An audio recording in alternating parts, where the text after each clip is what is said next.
के चरणों में बारंबार नमस्तु। गुरुदेव, आचार्य पद किस प्रकार दिया जाता है? समाज द्वारा दिया गया वो भी मान्य रहता है और आगम द्वारा दिया गया वो भी मान्य होता है? जिज्ञासा का समाधान करें गुरुदेव। नमस्तु नमस्तु नमस्तु। बहुत अच्छा प्रश्न है। देखिए, अभी एक गंभीर वातावरण लगातार सोशल मीडिया पर बनाया जा रहा है। सोशल मीडिया पर इसी आपने जो प्रश्न पूछा है, इसी प्रश्न को लेकर के एक वातावरण बनाया जा रहा है। आचार्य ज्ञान सागर जी महाराज जी का उदाहरण दिया जा रहा है कि आचार्य ज्ञान सागर जी महाराज जी ने को समाज ने आचार्य पद दिया था। तो दो प्रकार के पद होते हैं, एक परंपरागत पद होता है और एक समाज भी अगर वो योग्य समझती है किसी व्यक्ति को तो उसको आचार्य बना सकती है। ये दोनों प्रकार की बातें सोशल मीडिया पर लगातार फैलाई जा रही हैं। अगर मान लीजिए आपसे कोई ऐसा प्रश्न पूछता है तो आप उसको मैनिपुलेट भी कर सकते हैं, आप उसको वहीं पे ख़त्म कर सकते हैं, आप उस संवाद को एक अच्छा आकार दे सकते हैं। लेकिन आप ये सब ना करके किसी और चीज़, किसी और उद्देश्य को लेकर के सोशल मीडिया में अभी जनता का व्यू देखा जा रहा है। जनता से इस तरीके का एक्सपेक्टेशंस किए जा रहे हैं कि जनता इसमें क्या फीडबैक देती है, मुनिराज इसमें क्या फीडबैक देते हैं, कौन से महाराज इसका अपोजिशन में आते हैं, कौन से फेवर में आते हैं। तो फेवर वाले महाराज से फ़ोन करके वो सामने वाले को अपने पोजीशन में भी ले सकते हैं। लेकिन और आप ऐसा नहीं, आचार्य पद समाज दे सकती है। अगर जैसे दादा गुरु ज्ञान सागर जी महाराज जी का उदाहरण आपने लिया कि दादा गुरु ज्ञान सागर जी महाराज जी को समाज ने आचार्य पद दिया था, वो आज से 60 साल पुरानी बात थी। उस वक्त ना इतने प्रौढ़ विद्वान साधु थे, ना इतना ज्ञानवान चरित्रवान बहुत सारे संत दिखाई देते थे। तो एक ही आचार्य के प्रति पूरी समाज की आस्था थी। पहले इतने पंचानक तो नहीं होते थे, एक पंचानक होता था और 300 किलोमीटर तक की जितनी प्रतिमाएं होती थीं एक ही पंचकलनक में आकर के प्रतिष्ठित हो जाती थीं। उसमें बड़े बड़े मुनि आचार्यों का आकर के समावेश हो जाता था। अगर आप पुरानी की तुलना आज से कर रहे हैं और कोई के मन के किसी के मन के अंदर ये विचार आ रहा है, किसी समाज के अंदर भी अगर ये विचार पैदा हो रहा है कि हम इनको आचार्य बना देते हैं, हम इनको आचार्य बना देते हैं, बिल्कुल सरल बात है बंधुओं, आप ऐसा कर सकते हैं। इसको भीड़ कुछ भी निर्णय ले सकती है, भीड़ किसी भी व्यक्ति को आचार्य बना सकती है। लेकिन एक बात की हमेशा आपको ध्यान रखना होगा, इसका दूरगामी परिणाम क्या होगा, ये भी एक बार भीड़ को चिंतन करना पड़ेगा।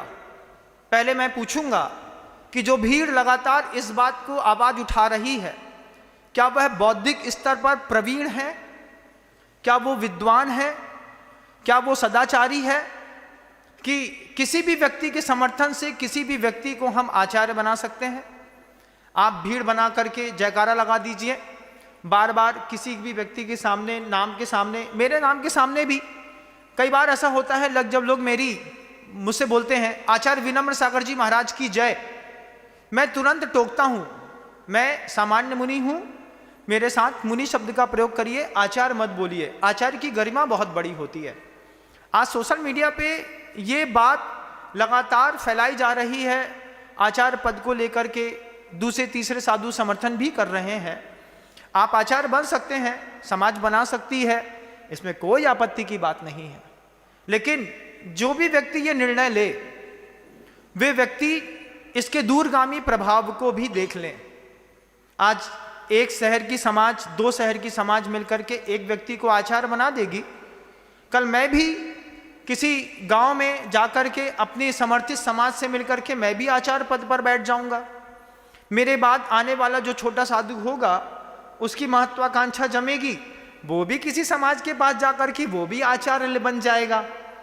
फिर सारे साधु धीरे धीरे करके इसी तरीके को अपना करके आचार्य बनते चले जाएंगे और नजीर देंगे।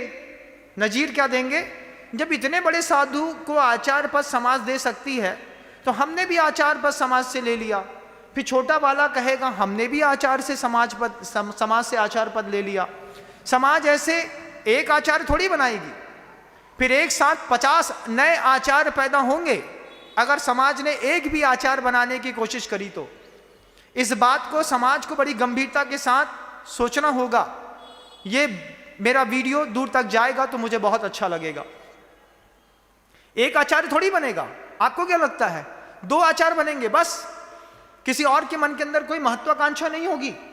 जो भी थोड़ा भी पुण्यवान साधु होगा, जो भी थोड़ा सा विद्वान साधु होगा, जिसकी वक्तव्य शैली अच्छी होगी, जिसका पुण्य अच्छा होगा, जिसको भी 4 फॉलोवर्स मिल जाएंगे, वो भी एक दिन बोलेगा यार जिंदगी बहुत जी ली मुनि बन के, अब हमको भी आचार्य बनवाओ।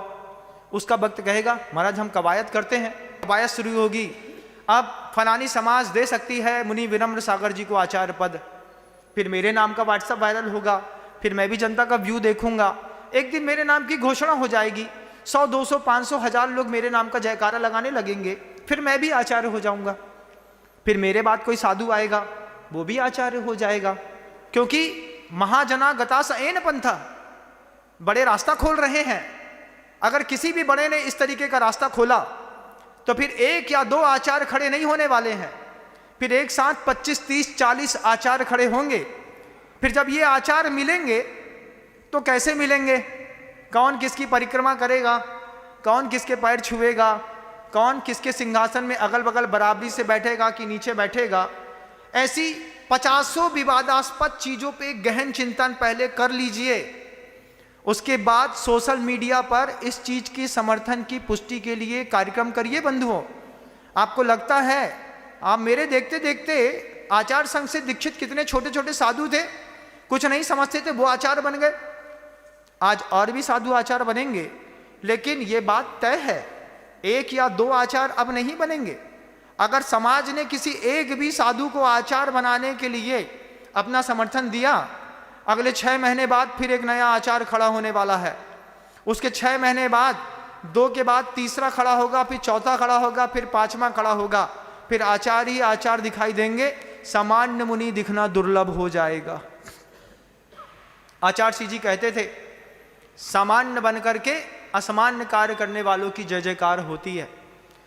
विशेषण पद पद पद पर आफत लगाते हैं, और ये जब पद जो है ना पहले तो अभूतपूर्व लगता है, फिर बाद में इसमें भूत लग जाता है। जब इसमें भूत लगता है तो फिर ये भूतपूर्व हो जाता है। फिर इसका भूत 1-2 को नहीं कई लोगों को पेरता है। तुम जवान साधु को दीक्षा दोगे तो मैं बुड्ढे को दे दूंगा, मैं भी अपने 10, 50, 25, 50 फॉलोवर्स खड़ा कर लूंगा। इस तरीके से मूल गंगा को कोई आगे चल के देख नहीं पाएगा। छोटे छोटे नालियों में और नालों में मूल धारा परिवर्तित हो जाएगी। इसमें आप लोग गहन और गंभीर चिंतन करिए। आप आचार पद किसी को देना चाहते हैं दे दीजिए।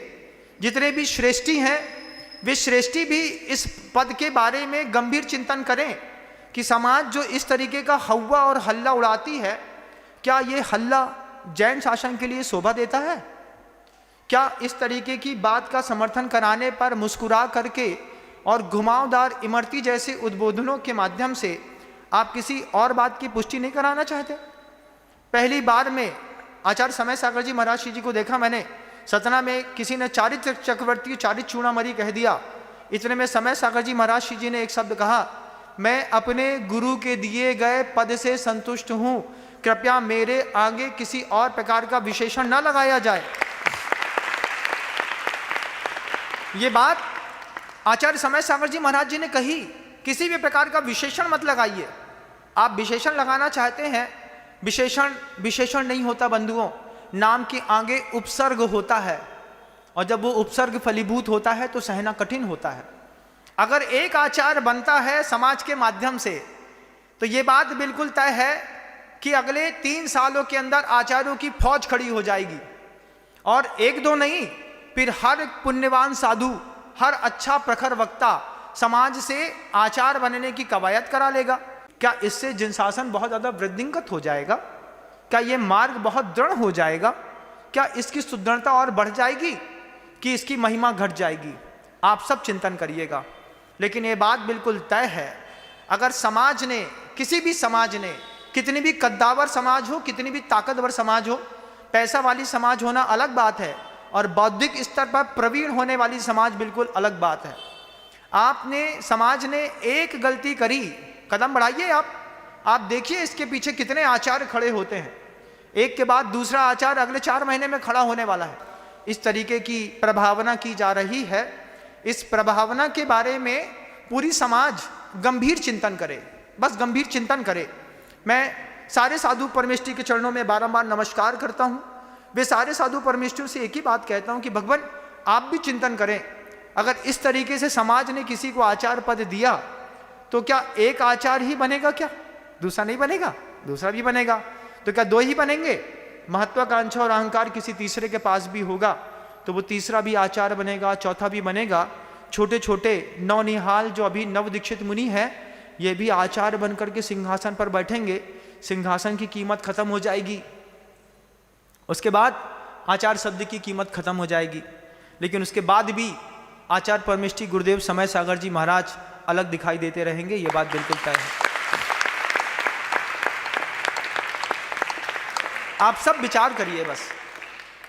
मैं, क्योंकि बड़े बड़े गुरु हैं, बड़ी बड़ी ताकत है, उनके पास तीव्र सातिशय पुण्य है, लेकिन सातिशय पुण्य का ये मतलब तो नहीं है कि हम कुछ भी कर लेंगे। एक संयमित और मर्यादित होकर के गुरु के जाने के बाद भी गुरु की भावनाओं के अनुरूप जीवन जीने वाला व्यक्ति ही अपने गुरु की कृपा का पात्र होता है। मैंने हमेशा एक बात कही है, जब तक गुरु देते हैं तब तक गुरु कुछ नहीं देते। जब तक गुरु देते हैं, जब तक गुरु आपको सिखाते हैं ब्रह्मचारी ऐसा होता है, आगम ऐसा होता है, ग्रंथ ऐसा होता है, मूलाचार ऐसा होता है, विहार ऐसा किया जाता है, प्रवचन ऐसे दिए जाते हैं, जब तक गुरु कुछ सिखाते हैं, जब तक गुरु कुछ देते हैं, तब तक गुरु कुछ नहीं देते। जब गुरु कुछ नहीं देने लायक रहते हैं, तब जो गुरु देते हैं, जिसका नाम आशीर्वाद है, अंदर से भावना निकलती है, इसको मैंने तपाया है, बड़ा किया है, पल्लवित किया है और पोषित किया है, इसका भगवान भला करे। जब वो अंदर से आशीर्वाद देते हैं तब वो चीज की कीमत होती है बंधुओं, ये बात बिल्कुल तय है। और मैं तो ऐसा मानता हूँ, आचार्य विद्यासागर जी महाराज जी ने जिन साधु परमेष्ठियों को पूर्वार्ध में दीक्षित, शिक्षित और प्रशिक्षित किया है, ऐसे कोई भी व्यक्ति आचार्य पद का कभी न लोभी रहा है, न वो कभी लोभी रहेगा। समाज देने की भी कोशिश करेंगी तो वो भी वही शब्द कहेंगे कि गुरु ने जो मुझे दिया है मैं उसमें संतुष्ट हूँ, इसके अलावा मुझे कुछ नहीं चाहिए, ऐसा मेरा पूरा विश्वास है।